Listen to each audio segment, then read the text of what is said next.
大家好，我是轩宇毅，今天要来讲解一下大家敲完已久的战斗英雄强度啦。其实从很久之前就一直有人在问我，到最近 S2 更新了，我才决定来做个影片来跟大家介绍一下。首先，大家可以看到我制作的图表，战斗英雄总共分为3大类：坦克、输出以及辅助。T0 至 T1 的英雄基本上都可以练， T2 则是选择你所需要的阵营角色来补位。然后红色框框的部分是采集角色，黄色框框是破坏角色。至于肥料部分我就不多做介绍了。里卡多作为 S2 新生的英雄，自然摆在 T0 没话说。虽然官方给他的定位在坦克，但是我个人认为里卡多更像是一支辅助坦。他的技能不只可以给予敌人连锁伤害，自身增加战斗速度，增加生命，减少最终伤害，还自带反伤。如果搭配上群体伤害的英雄，伤害简直可以恶心到了极点，可谓是现今版本最强的辅助坦。建议搭配罗瑞尔、奎因、小川剑、班森。哈曼这支元老坦克经历过了 S0 到 S2， 不讨论英雄突破的话，他的坦度依然是所有坦克里面版本最高的，因为他的5个技能全都是坦克该有的技能，练度够高的话，群体护盾的护盾量也相当可观，往往都会影响到战局，并且自身还带着超级高额的减伤。信仰之盾是给编队伤害减免，所以搭配起来更万用。但是超级坦的缺点就是完全没有伤害，建议搭配通用。罗兰作为坦克来说，能给自己一个高额的护盾，还额外附带治疗生命，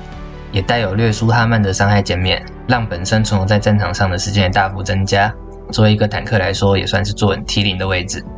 而且本身的主动技能也带有一点输出，也不无小补。比较可惜的是3技能只对守望者阵营有加成，建议搭配守望者阵营或是4配1、3配2。罗杰斯是 S1 新生的英雄之一，在当前版本来说，可以说是最强的单体输出，主攻技能最高可以高达 470% 的伤害，本身也带有生命加成。另外值得一提的是，对面存活的人越多，罗杰斯也就越强，并且本身也带有忽视防御，配上整套的收割者，在切坦或者切输出都非常的恶心。最大的缺点就是5氪或小氪可能很难有一支完整的金色罗杰斯，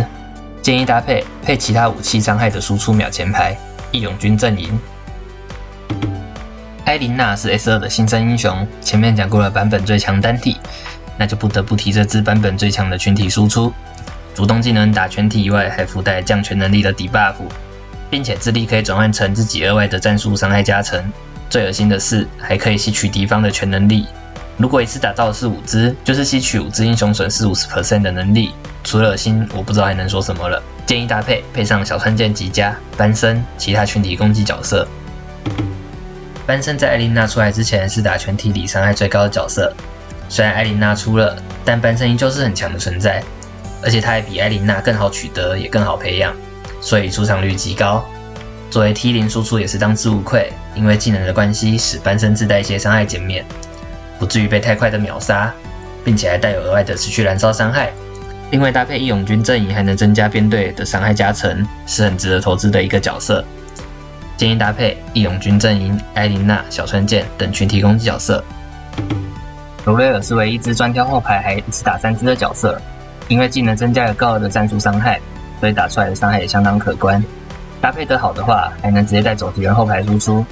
值得一提的是，他的3技能不是主攻阵营，是带给编队争议，所以搭配起来更灵活、更万用。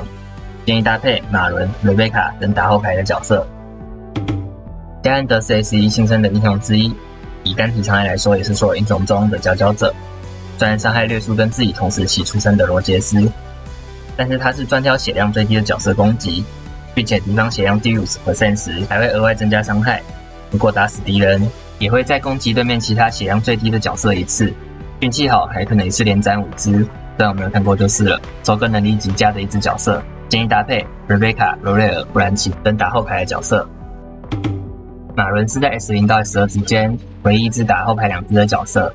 伤害中规中矩，但是优点是技能带给了他极佳的生存能力，不至于很容易被秒杀，甚至还能扛下很多次对面敌人打后排的技能。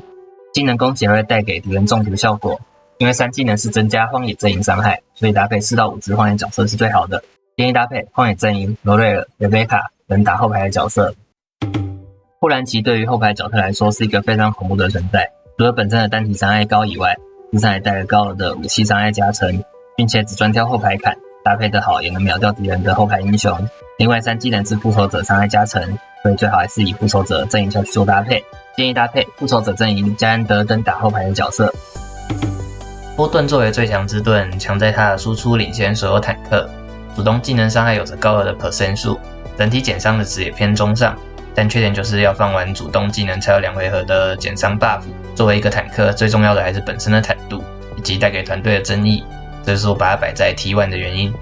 值得一提的是，它的3技能是给编队加成，所以搭配起来也很万用，建议搭配通用。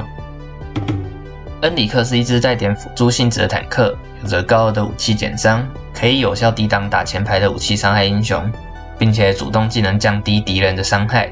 ，3技能则是增加编队的伤害，所以搭配起来也很万用。把它摆在 T1 的原因，单纯只是因为跟 T0 的坦比起来，恩里克确实比较没有那么硬，所有辅助性质也没有比伊里卡多实用，建议搭配通用。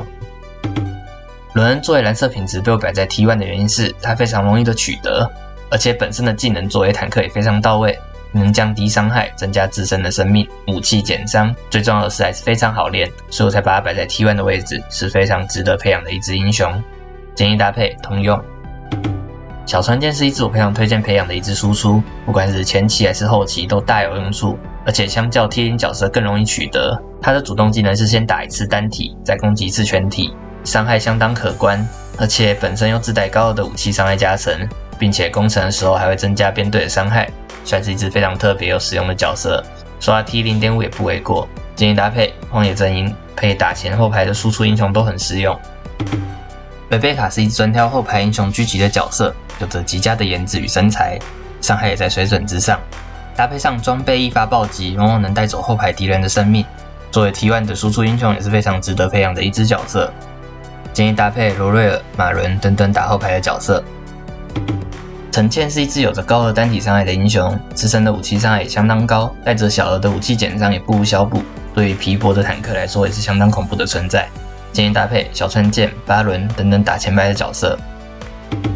巴伦算是复仇者阵营的陈茜，主动技能伤害都一模一样，差别在于巴伦的伤害加成是整体的伤害都会增加，而陈茜增加自己的武器伤害，